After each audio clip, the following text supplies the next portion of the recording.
Good morning to you, our audience. Ted and Ed TV channel welcome each of you to our weekly Saturday broadcast where we give insightful views on economic, political, world, and environmental issues concerning how money connects those matters. Our hosts, Mr. Ted Harvey Sr.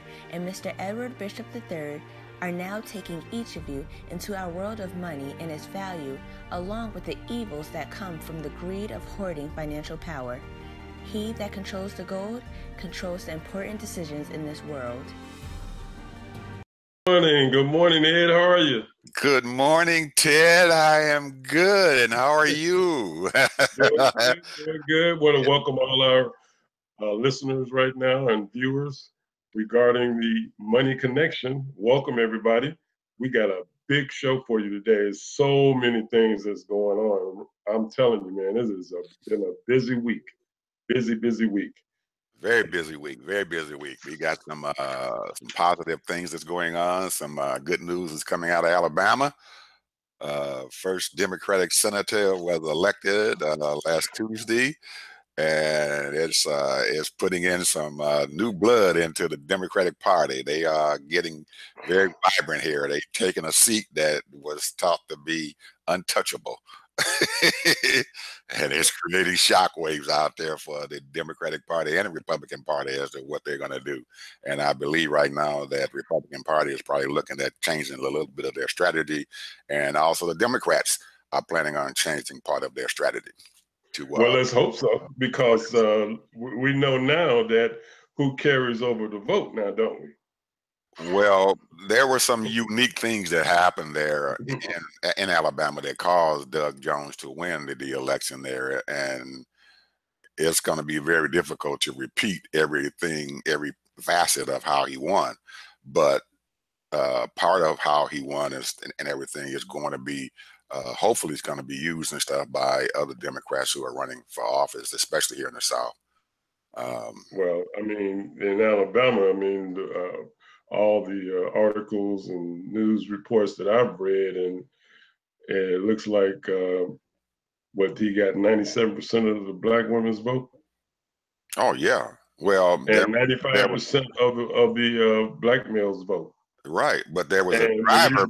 There was a big driver behind that also. Oh yeah, it's a big driver, but what they did was they put boots on the ground. Yeah, this is highly unusual to have a special election, and not even in a midterm election, to have so many of our community to come out and support a candidate. Yeah. And part of that is stuff because of a topic that we're probably going to be talking about later on in the show, and that's sexual harassment. Because we can go into it right now if you want to, because that's a big deal right now. Yeah, man, there's a lot of stuff dealing with that sexual harassment thing that's going on there. Roy Moore and stuff has been accused by at least 10, 12. I don't know what the count is now because it goes up almost every day about being a pedophile.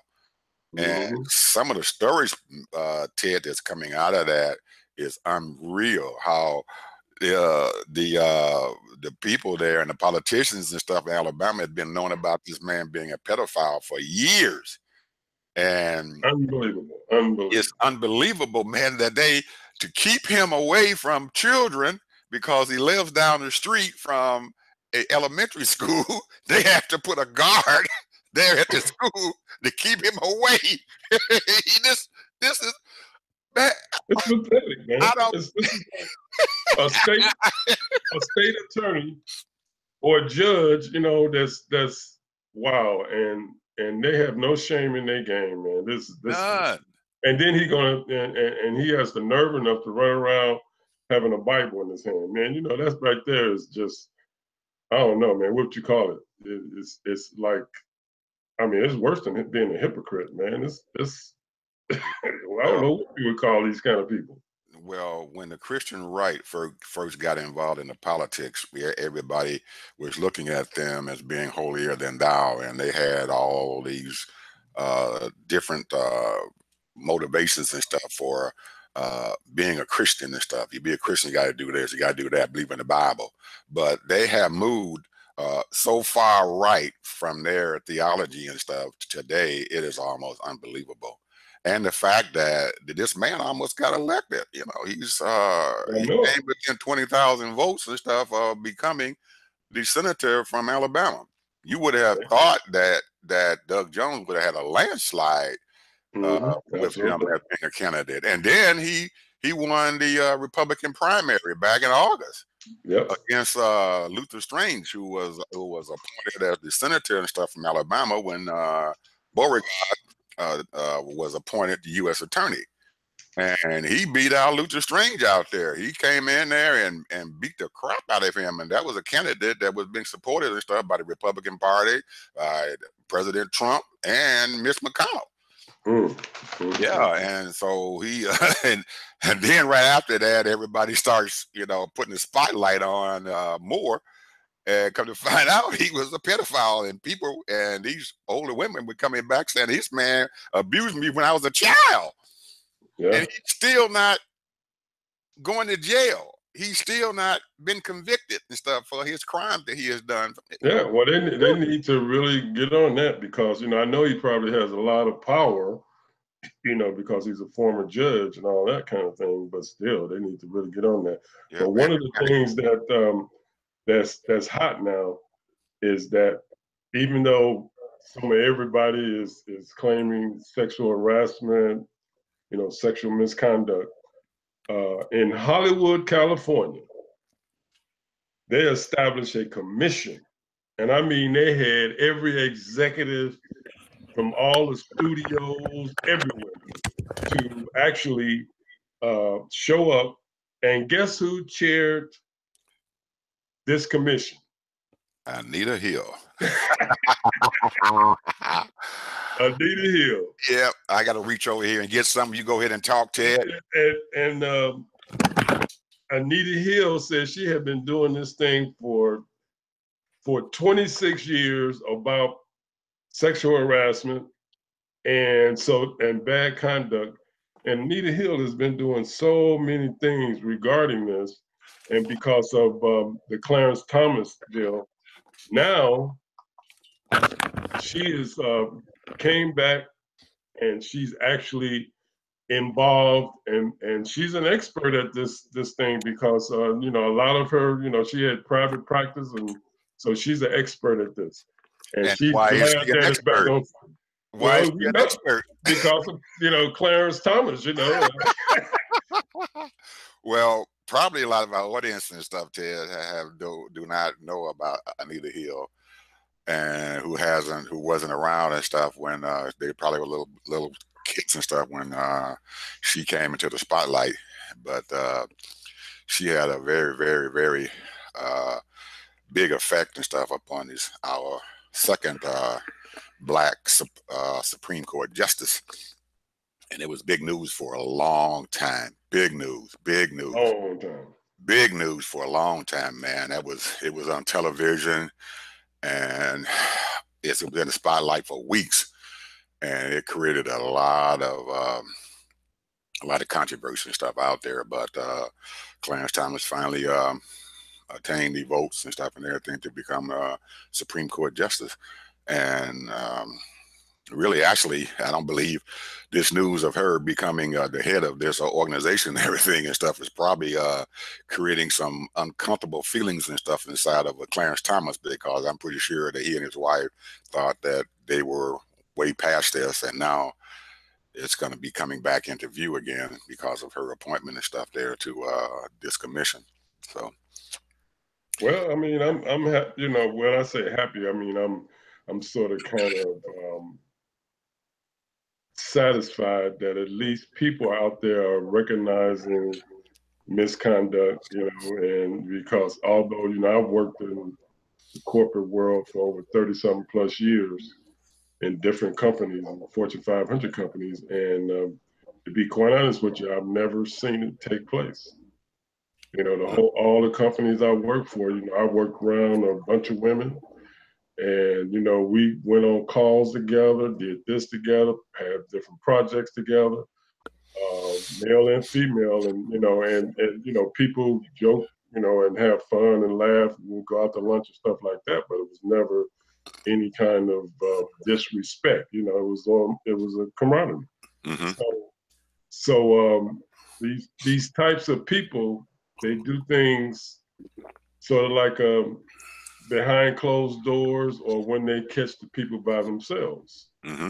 You know, and that's the whole thing. And that's pretty intimidating. And then a lot of the people, maybe because the reason why, you know, I was just an everyday worker. You know, I'm out there, you know, doing my thing as far as, you know, being a professional, whatever position I might have had, but I didn't have any kind of, you know, hiring and firing power. Maybe that's the reason why. Because a lot of these people, you know, they do make major decisions on people's lives, and that might be what the whole thing is all about. People with power try to abuse their power. Right, and that's a bad thing there. But I guess in the news this week and last week or whatever, it seems like every day, every other day, there's a big, powerful person out there who has been accused and stuff of sexual harassment, and way back, and a lot of us look at it and everything. And Bill Cosby and stuff got, you know, he brought to that spotlight and brought to trial and everything and stuff for it. And now you're finding out that Russell Simmons and stuff now has been accused of sexual harassment, you know, and the amount of women and stuff who came forward now is growing. It's not Dustin Hoffman growing, yeah. And then you got Tavis Smiley now a couple of days ago that came up there and find out that PBS, the news hour station and stuff there, who has been hosting his program for years and years and years now, and everything, has dismissed him. Suspending them, and Tavis is sort of fighting that thing rather strongly and everything, and it's creating some problems and stuff for him, because he this is his last vestige of power and stuff out there. I wrote an article about Tavis and stuff that, you know, for our blog, and I'm hoping that our readers and stuff go out there and look at it. And it describes a few things about Tavis and stuff, and his rise to power, and how he came back down a little bit, and how he had leveled out and went to PBS solely and stuff and everything. But before 2008 and stuff, he was a very, very, very powerful man, a big voice there. But that goes to show you how he's saying that it's false. Well, I don't know. I have no idea if what happened is true or not, but evidently PBS investigated these women's complaints and stuff about him, and through their investigation, they found out that some of those things that they were saying was true. So now he's no longer there on PBS. So I don't know what to say here. And who is it going to touch tomorrow? I don't know. And I'm just. And you know, I mean, they haven't even touched the. You know, they haven't touched anything. Absolutely. I mean, it's going to be at least, who knows, man, and Congress, man, and the Senate. You know, that's going to be. Al Franken gone. Al Franken is no longer a U.S. senator and stuff from Minnesota. And let's take it all the way up to the White House.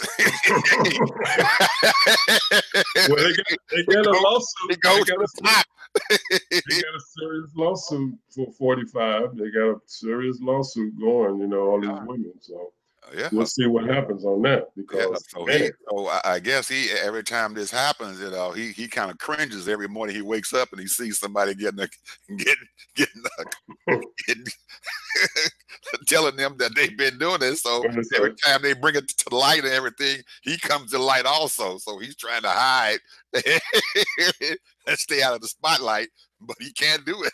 He can't do it. Yeah, many of his compatriots out there and rich folks and stuff have taken advantage of women, and now they're starting to speak up. So I don't know. It's going to be very, very interesting, Ted, for us and our audience and stuff and everything, that what happens here, because we started this thing talking about money connections, but this sexual harassment thing also affects money out there. You're talking about these big men and stuff losing jobs and everything, and they're losing their paychecks.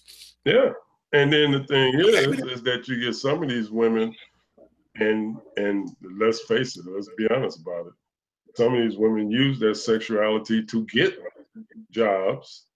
So you know, and we know about that, and some people have actual talent and they're good enough, but at the same time, if they say, well, if I don't do this, then I won't get this job. Absolutely. So, and that's then, power over that person, and they're good enough to get the job. They've already hired them, but they said, well, you got to do this and you got to do that, or go here with me, or whatever. So it's a strange thing, I mean, that power thing and money thing is a big deal as far as that goes, because that controls. And how many? Now you're seeing a lot of these white women are getting, is filing all this, but how many black women has been mistreated? No, That's the question. Let's leave that alone. Every time my wife hears about the women coming forth and saying something about this and everything, she kind of gets fired up, because most of them who are coming out and saying anything are white women. And so I want to know where all the black women, because they there go for these auditions too. They are there, Ted. They are there. They are there, and don't listen to you. You have to have a whole segment and stuff with my wife talking about this. They are out there. They are there. I personally know that people and stuff in my family and stuff who have been sexually harassed and stuff and everything out there in the place. And hey, it happened. It happens every day, and it's not something new. And I heard you when you said that you haven't saw it. But it's there, man. I'm telling you, it's there. And these guys and stuff who are doing this stuff and everything, they're hiding, hiding back in the corner and stuff and everything, and they're whispering in the women's ears. And a lot of times the women have gotten so, I guess, hardened and stuff by it that they just kind of ignore it. And some of them take it home and stuff and everything, and have to go and see professional help because of what's going on and the emotional effect that comes to them because of what these guys and stuff are doing to them. So it's going on in the workplace and stuff almost every day. Not only in the media, it's going on out there on the workroom floor and stuff out there in factories and companies and stuff out there, and also in Silicon Valley and everywhere, and in Congress. You got these young girls and stuff who come there and who become clerks and everything for these senators and House of Representatives. And I know you heard about this guy and stuff who tried to get one of his aides and stuff and pressure her to be a surrogate for his wife. It was, man. It is up. There's nothing wrong with that. Well, that's what I don't understand. There's nothing wrong with that you can have a surrogate, right? It is, but the fact that he pressured her. Oh, he pressured her. He pressured her to do it. She felt pressure to do it, and you're right. There's nothing wrong with women and stuff being surrogates and everything, because according to her, he offered her almost $4 million to do it, which you would think that he could have found someone to do it, willingly do it for that kind of money. So the fact that he wanted her to do it and everything, and he was pressuring her to do it because he had control over her, and she felt that stuff. She worked for him? Pardon? Yeah, she worked for him. She was under him. She was one of his aides. Every congressman and senator and stuff who goes to the U.S. Legislative branch and everything has an aide. They have several aides. And they have children and stuff who are 14, 15 years old who come there and volunteer their times and services and everything to work there in the Congress. So this lady and stuff was his aide, his full-time aide.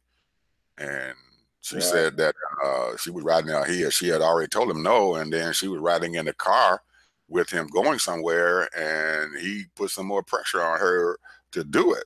So that was, according to her, that was kind of a really a pressure cooker situation and stuff, that she felt that he was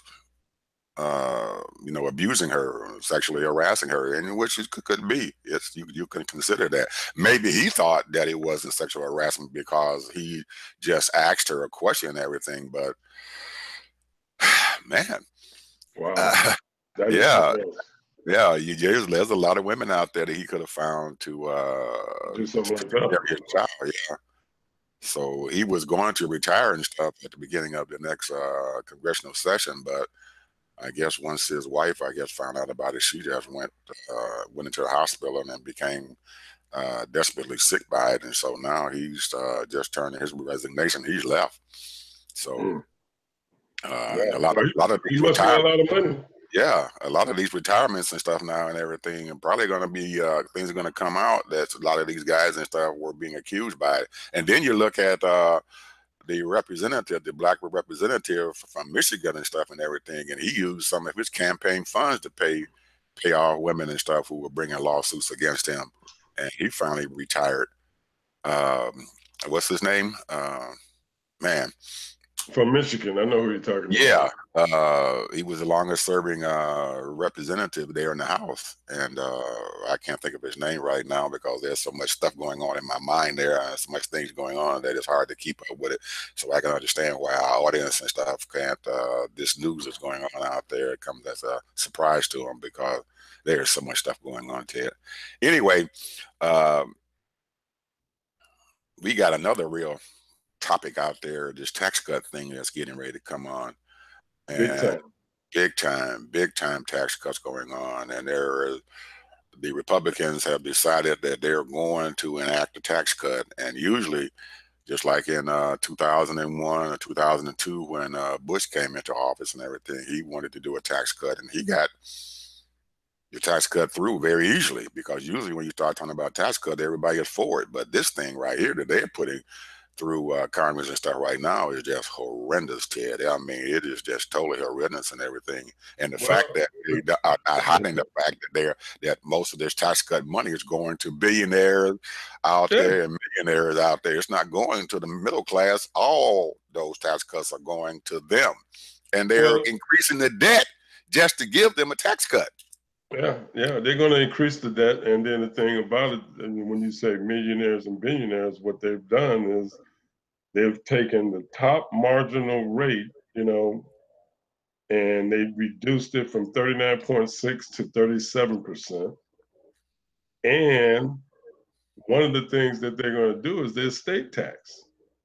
The estate tax, man, is going to really stop a lot of money, because you got these millionaires and billionaires that basically do not want to pay any taxes whatsoever. They say that, they're going to just double it. You don't have to pay taxes if you got $10 million or something like that. But then anything over that, you pay taxes. But they want to eliminate the whole thing. Right now, they're negotiating all of this kind of stuff. Nothing is in concrete. A lot of people are speculating. And then you got the child care tax credit. They want to increase that from 1,000 to 2,000. So that's being negotiated as well. So, and then the corporate tax from 35 to 21%. Mm-hmm. So, most of these major corporations hardly pay 18% total anyway. That's been already said because of all the write-offs and deductions and what have you. Tax loopholes. The tax loopholes. So we'll see. I know, but the one thing that I'm kind of disappointed in, because they didn't have any hearings on it. And then you had several people that said that they weren't going to vote for it. And then they just totally changed their mind. Now they're going to vote for it. Money, Ted, money. They're being bought. They are being bought. They are. Forget the people, huh? Forget the people, the money for themselves or favors that they want. You have those two people that you and I want to talk about, Bob Corker, the retiring senator from Tennessee, and then you have the new senator-elect, and well, he's been there for a while, but he's just been reelected and stuff, from Florida, Marco Rubio. And both of them were putting the word out there that they wasn't going to vote for it, but now all of a sudden 3 days later they're going to vote for it. So Mitch McConnell went out and made a deal with them and everything, and put some more money in their coffers, or gave them what they wanted. So once they gave them what they wanted, they now all of a sudden, okay, I'm going to vote for it. But the the bill and stuff is still in trouble because there are so many other things out there that are going on that can cause this thing to go down in flames. And I know that Mitch McConnell and stuff, he's having a difficult time because Paul Ryan, the Speaker of the House, he's already got his herd in line, and he already knows that they're going to vote for whatever they put out there. But the problem comes from the Senate. And right now, Mitch McConnell, I guess, is doing what Boehner used to do and stuff when Obama was in power there. He's trying to herd cats.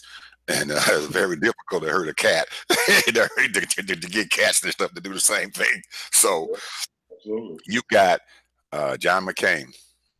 He's already in the hospital. He's got cancer, and you don't know if he's going to live or die. What do they do about his vote? He's in the hospital, can't vote. They don't know what's going on. How are you going to get a man out of the hospital just to vote? He may try, but I don't know if he can do that because I'm pretty sure that he is at his last stages of cancer or whatever, and he might be real close to not being around here in the next couple of weeks or month or what. I don't know. And then you've got some of the other renegades out there. You got Jeff Flake out there. You have no idea what he's going to do. He's the retiring senator and stuff from Arizona. He's one that's a maverick out there now because he's not running for re-election because the Republican Party just dogged him out.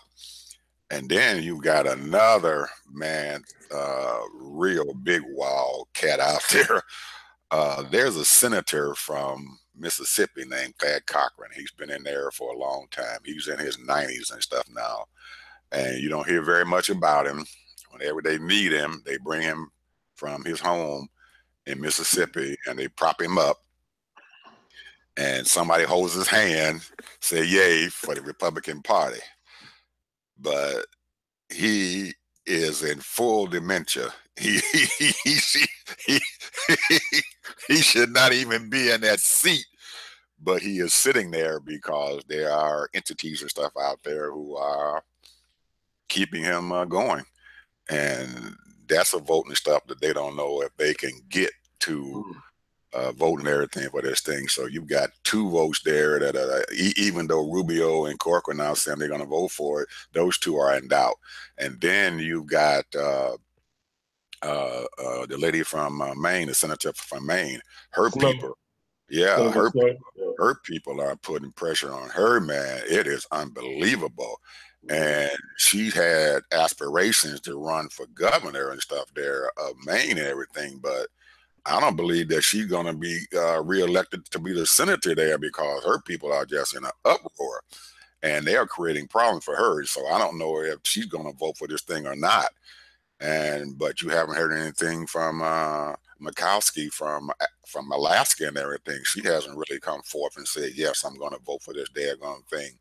So he's got a lot of cats and stuff out there running around, and how he's going to keep them going, because it's like, being on a seesaw. You put pressure on it, it's going to go up, and then somebody else put pressure on it, it's going to go back down. So if you do something for someone, for this person, then it's going to create a problem on the other end.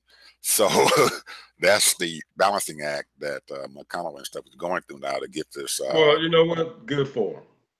I know it is. It is. It's good for them. But the fact that they are continuing to go along these lines and stuff and everything just to give, because he gave President Obama hell. He gave President Obama hell. You know he did. He did. Oh my goodness, man! It's just like crazy, man. Karma. You know what they say about karma.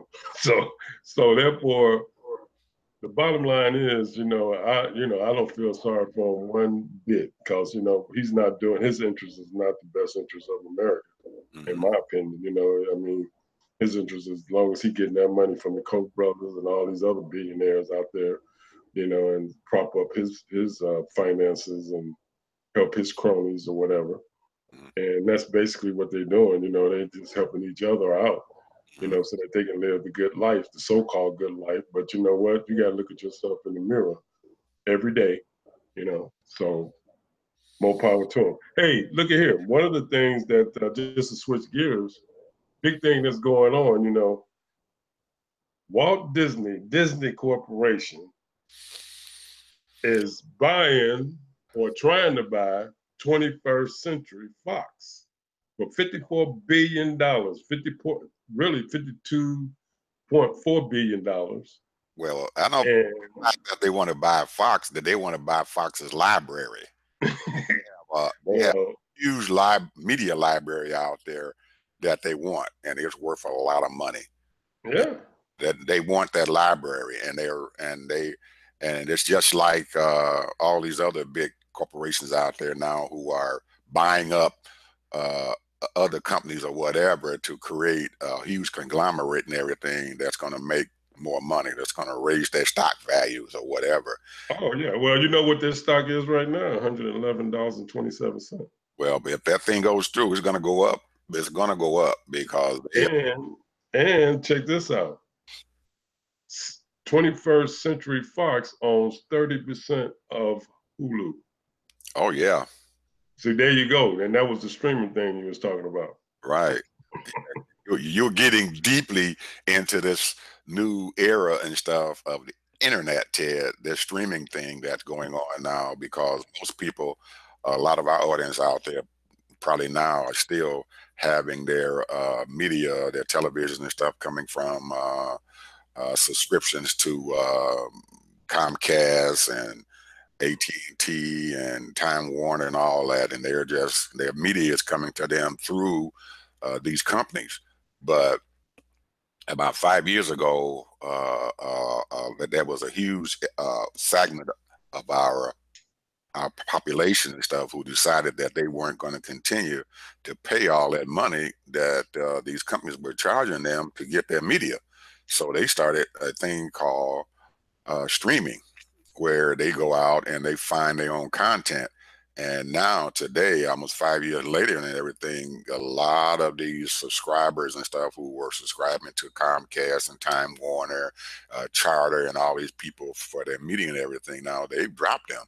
And it brought on these companies and stuff out there now, like Netflix and Hulu, Sling TV.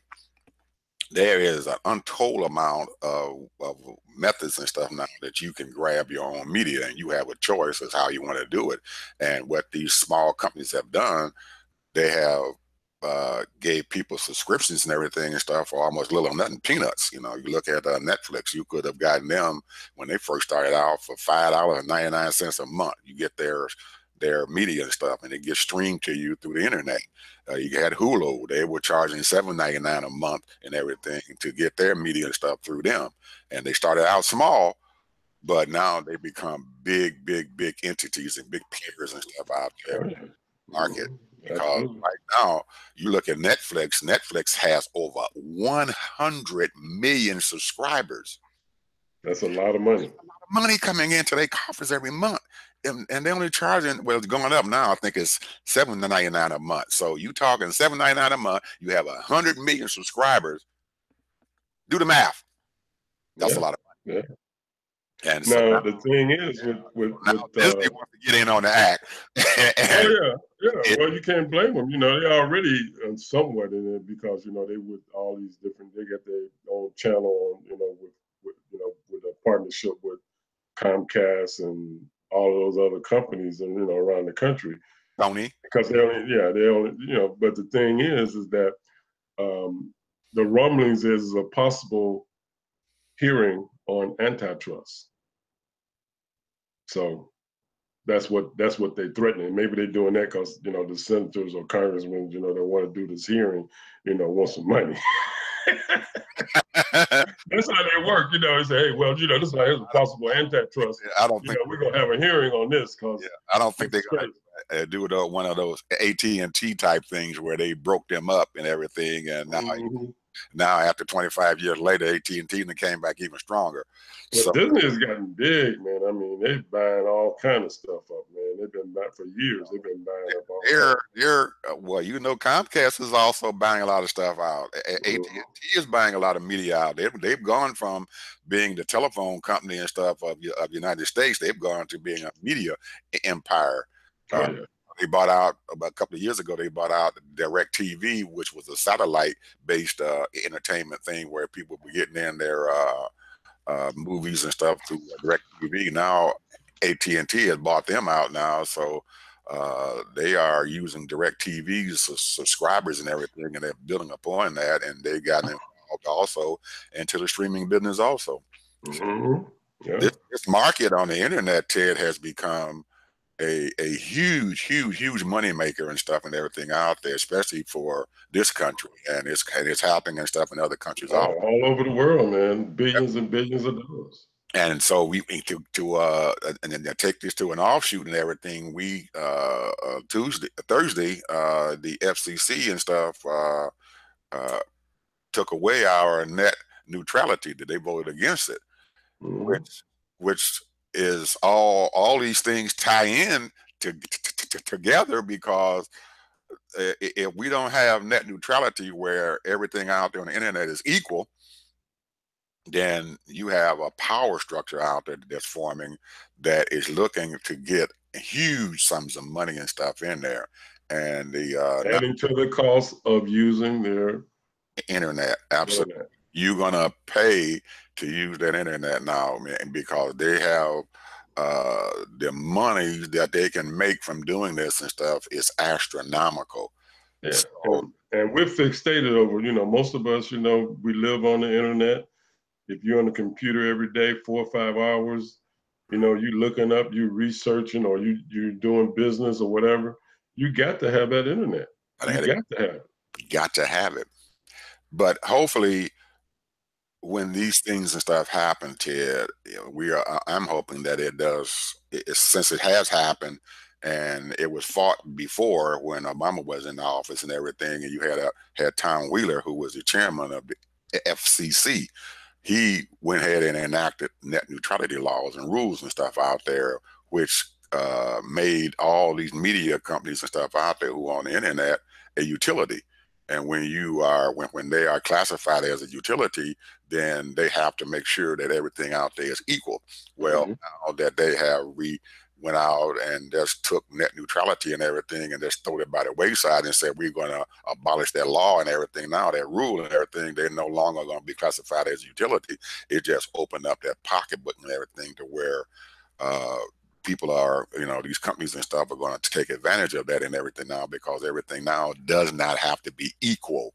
So they have taken something that was put out there for the public, and now they're using it and everything now to create monies and stuff out there for these companies, for Wall Street, for the stock people and stuff. All these millionaires and billionaires who have money and stuff, they intend on putting more money back into their coffer. But absolutely, there's also a light out there that if you call it the FCC has enacted this law, there's going to be several lawsuits and stuff that are going to be coming up. Oh yeah, they got like 2016. I think it's 16 states already filing lawsuits. Lawsuits and stuff against them. So really, actually, that rule and stuff is probably going to be put in abeyance and stuff for a year or two and everything, and then they're going to have to go through that process that Wheeler did when he was the chairman of the FCC or whatever. And they're going to have to hold hearings and stuff, and they're going to have to go through that due diligence and everything he did. So you're looking at a year or two down the road before they are able to really let that rule come into power there. But the fact that they did this and everything is big news and stuff out there, that there are powers to be and everything that's going to try to stop this and everything. And they're going to, 2 years ago when Obama was doing this and everything, there was a big uproar about it. But right now, when they knew that this chairman and stuff, Ajay Pai or whatever his name is, he got some screwed up name and whatever. When Trump put him in as the chairman, they already knew what he had planned on doing. So now what's going on and stuff there, that he's going to have to, like I said, do his due diligence and stuff as far as this net neutrality law or whatever. But like I said, the gate is open and stuff now for these big companies and stuff like Comcast and AT&T. Well, the one thing that, I have a word for today that's going to be is actually parallel to what's going on. The word is paradigm shift. And it says, and now this is a definition of paradigm shift. It's been around for a long time, but this is what's happening. It says it's an important change that happens when the usual way of thinking about or doing something is replaced by a new and different way. So right now we are definitely in a paradigm shift in every area, in business, politics, religion, you name it. We are in a paradigm shift, even in sports. So I think a lot of people are trying to think out the box. A lot of people trying to figure out what's going on. And a lot of people are coming up, because one of the things, the big movement right now is Black women. That's one of the big movements, because all over the country, they're realizing that, hey, we're not getting our piece of the pie. We're not getting the respect that we desire and what we're supposed to be getting. So therefore, this is a big movement. They are actually partnershiping with all these women organizations. They're partnership.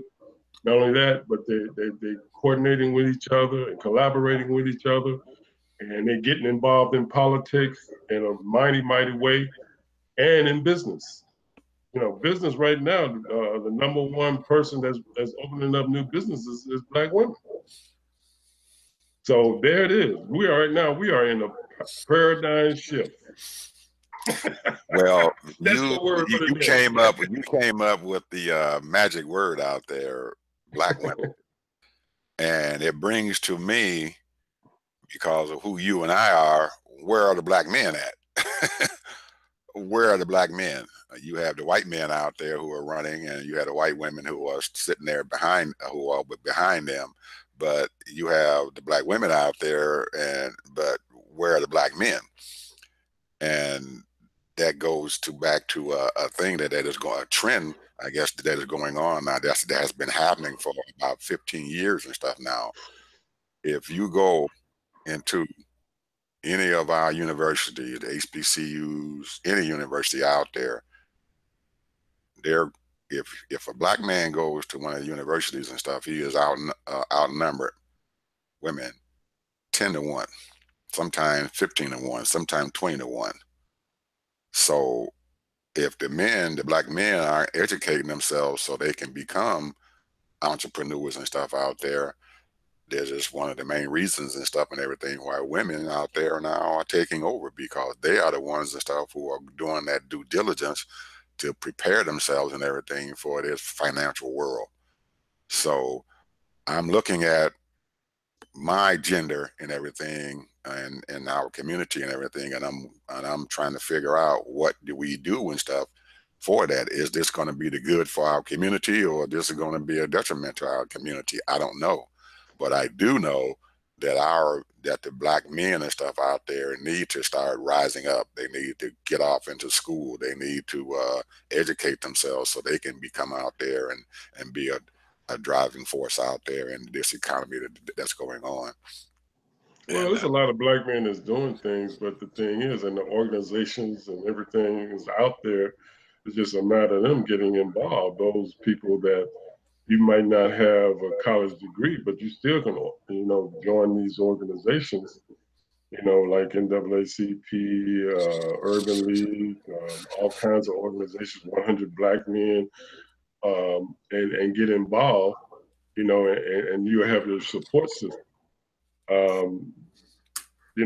The thing is that how do you, as far as collaborating with Black men, right now at this point, a lot of the Black men, those people that are in sports, you got high school, you got college sports, and then you got pro sports. Then you got people that are involved in just everyday living and trying to make it. Black men right now are scuffling just like Black women. Black women have taken the stage a step over. A lot of them are in corporate America now, You got a few major Fortune 500 people, women that are over in that area. Mm-hmm. So the point is that you're right. What is happening with black men? And well, let's face it. You got over 6 to 7 million of them that is under the penal system. Mm-hmm. So that's a big problem right there. And they say that it's only we're 6% of the population. Mm-hmm. So in the United States, so it's you talking 6% of the population. What is that, like 25 million people maybe? Mm-hmm. Black males in the country, Mm-hmm. maybe a little bit more. So I don't know. That's that paradigm shift, Ted. So the point is that those people that are under the penal system, some of them no fault of their own, or maybe they was young that did something stupid, or maybe that's the kind of lifestyle they want to live. But the bottom line is you got to get a legitimate business and educate yourself. Go to school if you have to, and that's it. And be a productive citizen. And obey the rules. Try to obey the rules and laws that you can. Everybody like to have fun, and we all make mistakes. We know none of us are perfect. But the bottom line is that is a good that where are the what are the black men doing? It's a lot of black people that's the black males that's rising up in the church system. They have all kind of men groups and different church groups and all that, and they get together and socialize and all that kind of stuff. But that's not a movement. That's just a social gathering. Mm-hmm. So good question. I don't know. Yeah, when you said that and you talked about women and stuff doing that, that brought to mind is things that I talk to my grandchildren about. We have boys and stuff out there within our grandchildren, and my effort and stuff is to just like yours is just to make sure that those young men have the opportunity to educate themselves, to stay off in school. We have a grandson now who's in his third year of college and everything, and we're very proud of him. We were trying to get him on through there, and we have some other ones who are coming up and going off to school, and we are pressuring them to get themselves an education so they can become a positive force out there in this world. So we have to make a conscious effort and stuff along with the women and getting them off to school. Our community has to make a conscious effort to get our young men off.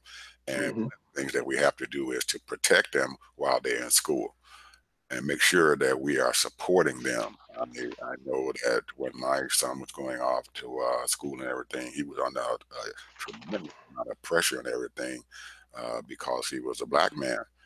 And my wife and I, we had to fight terribly and stuff. Almost every month we had to go to the school and everything to make sure that the school was educating him, because if we had just left him out there alone, I don't know where he would have been and stuff now. So you can't leave your children, especially your sons and stuff out there, the boys out there, because young black men are very impressionable, and someone needs to be out there to support them and to make sure that the school system and everything is teaching them. Through this paradigm shift, you also have the fact that children themselves and stuff learn differently and stuff today than they did when you and I were growing up. It's different and everything. How they learn is differently because of the internet. Well, you have to shift yourself and make the schools and stuff understand that your child needs to be educated. And as part of being a teacher and an administrator there in school, your job is not to just look at them and throw a grade at them and say, well, okay, if the child is failing, instead of looking at the child and say, well, you failing and stuff, and you're not doing anything about his failing, you have to ask that question all the time. What are you doing about educating my child? He's failing, we know that, or she is failing, we know that. What are you going to do to stop him from failing? Because there's nothing wrong with him. They're a human being, and they're not dumb. So you need to figure out a way how to educate this child, and school systems are not doing that, especially with them cutting school funding and stuff now, and moving that shift and everything from public education over into private education and stuff now, giving out school vouchers and stuff like that. We need to be out there on these school boards and everything and talk to and be proactive and stuff about where these dollars are going to. If the politicians out there want to put that money into private school systems and everything, we need to figure out how we're going to educate our children in the public school system. And that's a fight in itself. And that's part of that tax cut thing that's going on out there. They're shifting a lot of educational funds and stuff away from public school. And there are reasons and stuff, I guess, why they're doing that, because the public school system and stuff now is not doing a very good job of educating our children. But also the answer, it may or may not be private school systems. So we have a big thing going on out there, and that word for the day that you use, Ted, and stuff, it opens up a whole new avenue of shifting of what happened 20 years ago and what's going on now, and how that shift is continuing to happen, and what do we do about it, and how do we respond to it? And because there are so many things that affect what is going on out there in our daily lives every day. So many things that are going on that affects you. You may not know it is. A vote over here on a bill, and you look at it, oh, it's not going to affect me. But eventually, when you throw a rock into the water and you have those waves going out, it eventually touch you and everybody else and stuff out there. Absolutely. And we need to realize that. Yeah, policy matters. Yeah, and that's why you're seeing a lot of our president and stuff now, even though he's no longer the president anymore and everything, he's still involved in the politics and stuff now. He's involved in a lot of things that are going on out there behind the scenes. This redistricting committee that he has going on, I did an article and stuff about that and in our blog and stuff and everything that we can, our audience can go out there and read.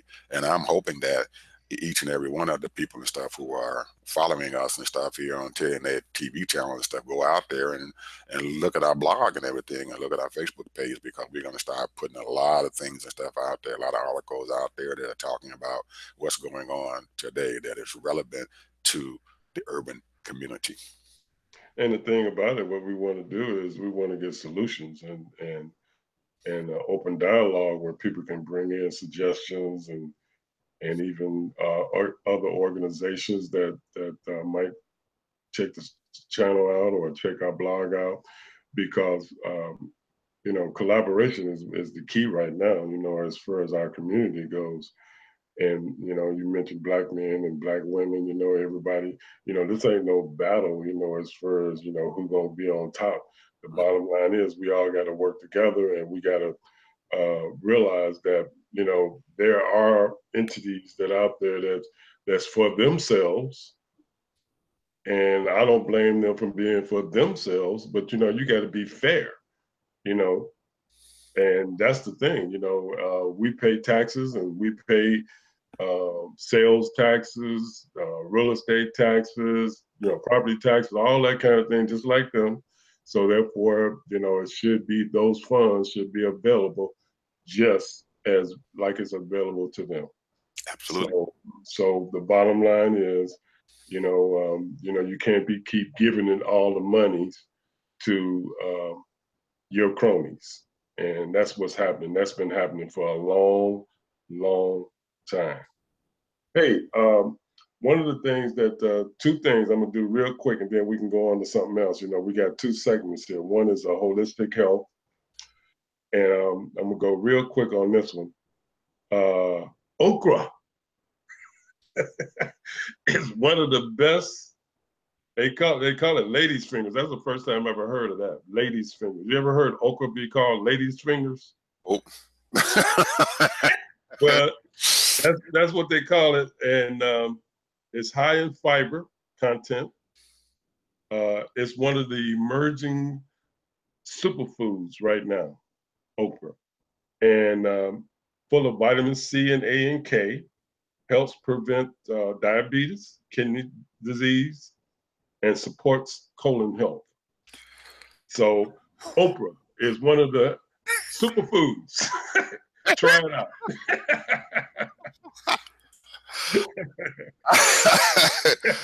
Ted, why did you bring this up? While you were talking there, man, I was getting flashbacks from a little boy. Picking okra. We used to have to pick it in the country. And my mother used to put okra in everything that I had.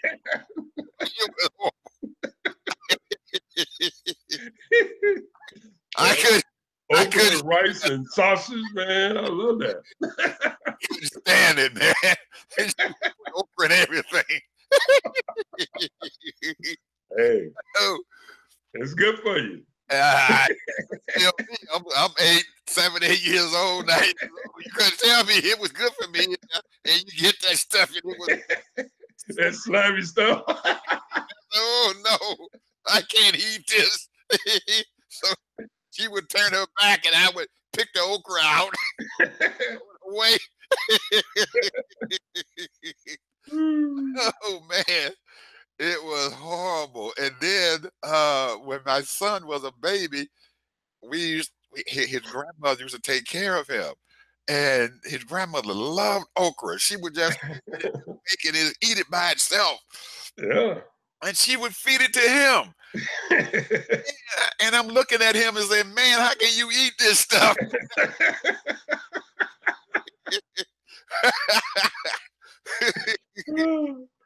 But I guess our parents and our foreparents, if you go back to what they did and stuff back then, and they found foods and stuff from, I guess, from the heritage that came all the way back from when they came over here to this country. Yeah. What they did to make sure that their children were healthy. Absolutely. And some of the things that you were talking about, those were some of the remedies. Those were some of the foods and everything that were given to them, that was brought here for them, and they use those things. And you talk about health foods and everything you're talking about, and the doctors even nowadays will tell you that anything that is a root is healthy for you. So potatoes and peanuts and carrots, all those things are root. They come out of the ground. So, you know, there's a lot of remedies and stuff and everything out there. There's a lot of healthy foods and stuff that come right out of the ground. Anything that stays in the ground and grows in the ground is usually pretty healthy and stuff for you. So okra is something that didn't come out of the ground, but it was something that our foreparents and stuff found and they raised, and they use okra to make sure that we ate. And a lot of my mother and my dad, they love okra.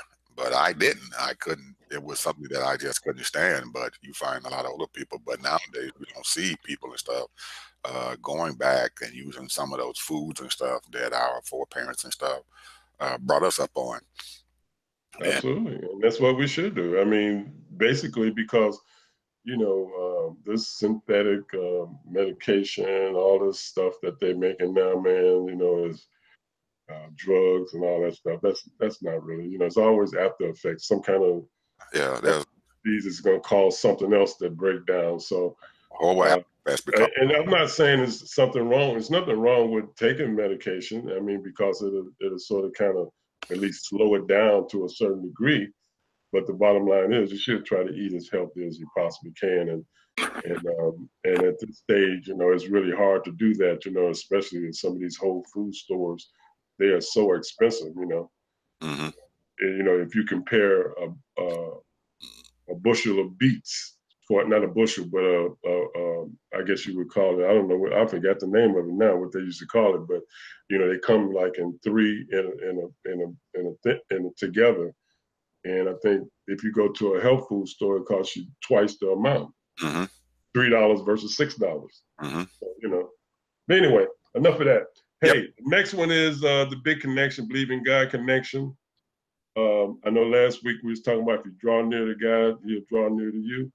Well, I'm here to tell our listeners that God loves you. And now the scripture here says in Jeremiah 31:3, it says, the Lord has appeared of old to me, saying, yes, I have loved you with an everlasting love.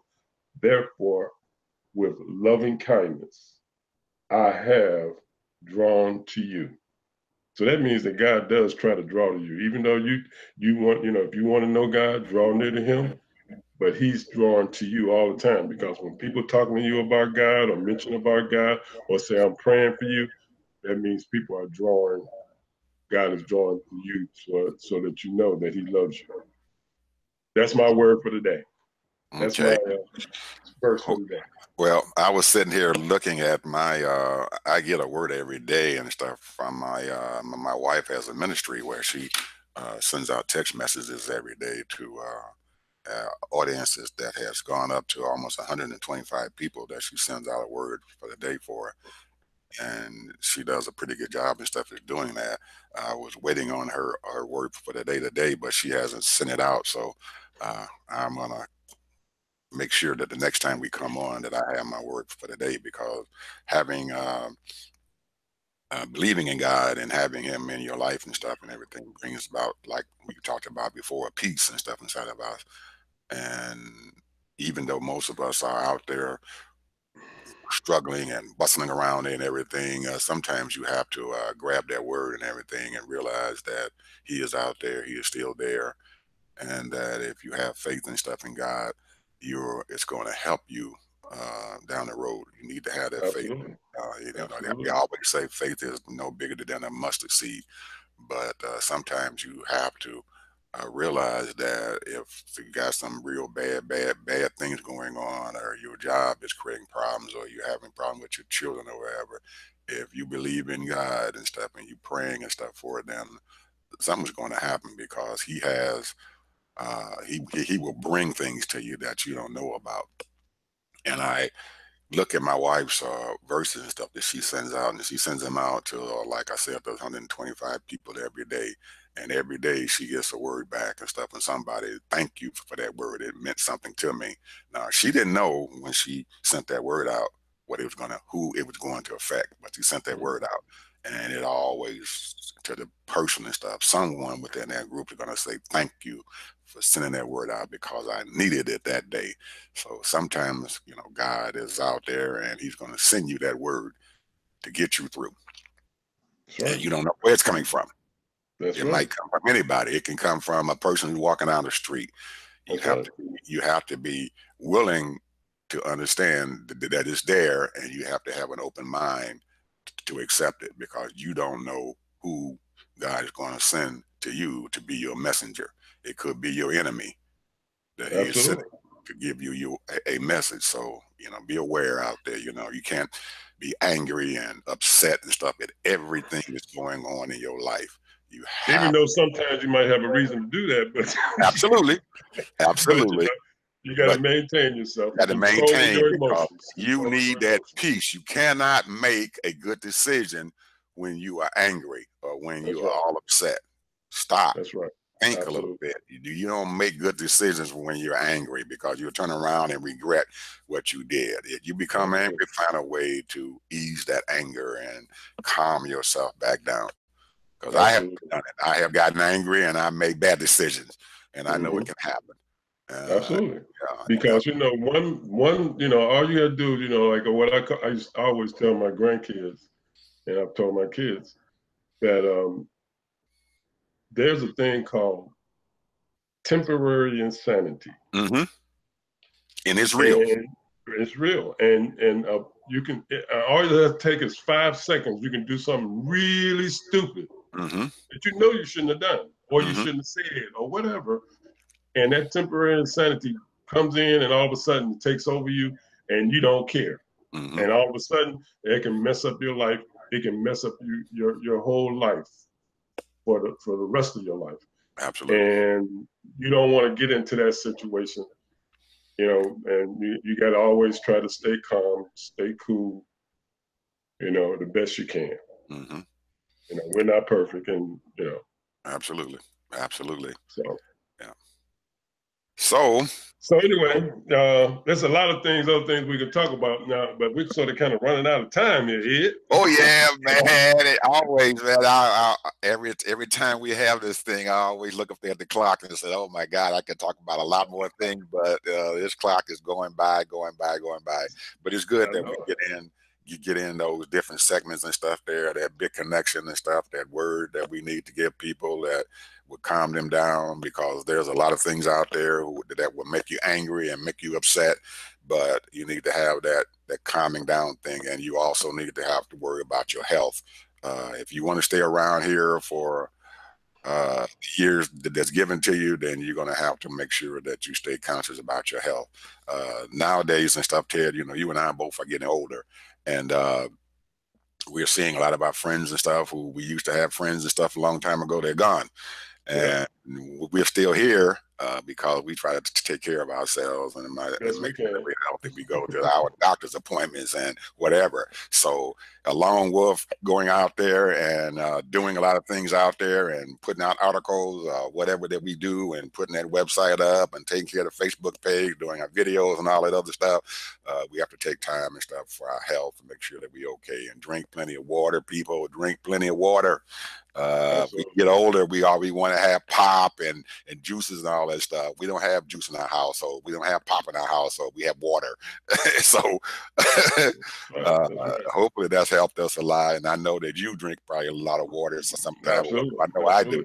I have my glass of water right here and stuff, where I have a little water here.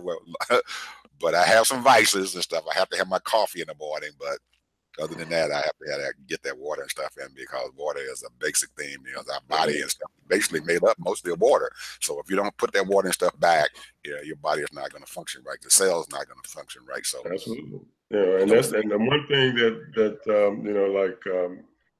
rest in peace, Dick Gregory used to say is, there's three things that's very important for your health: sleep, water, and get up early in the morning and take a 15 to 20-minute walk. Yep, we need to keep moving. Yeah, you have to keep that body moving. I know I do. I stay out there in that yard, and I got 3 houses and stuff I have to take care of, and keep the yard taken care of. So I stay busy. My wife tells me, and I tell me that, and I look at everybody out there, they laying in the bed until 10 o'clock in the morning and stuff, and I wonder how they do this stuff and everything, because I got to get up, man. I got to get up. I'm up at 6 o'clock, 7 o'clock. If I'm in the bed past 8 o'clock, I'm sick. There's something wrong with me, because there is so much stuff out there that's going on, and so much things that you can do.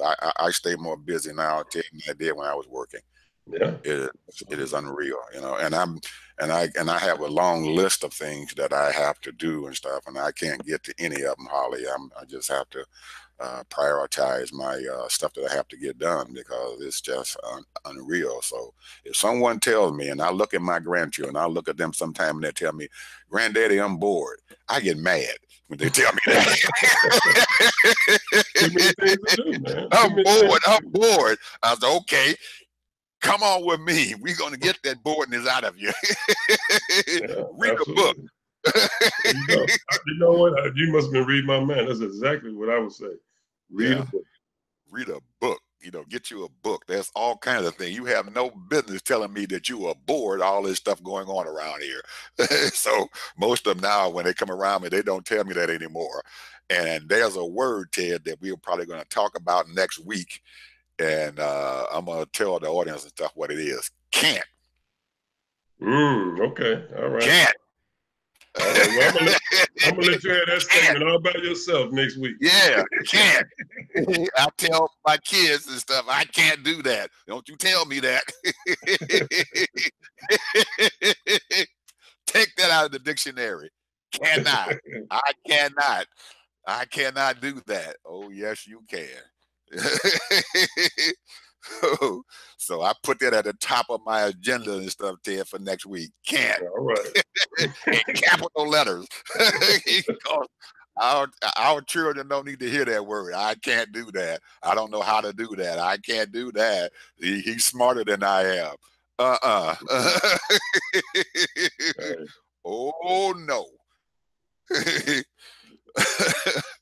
So anyway, I guess we at the end here. We went over our time. I'm looking at the clock now. Yeah, we thank all our people anybody that's listening, and those people that hopefully enjoy the video, the recordings, and we look forward to next week. Absolutely. And we want to tell everybody, bye. See you next week.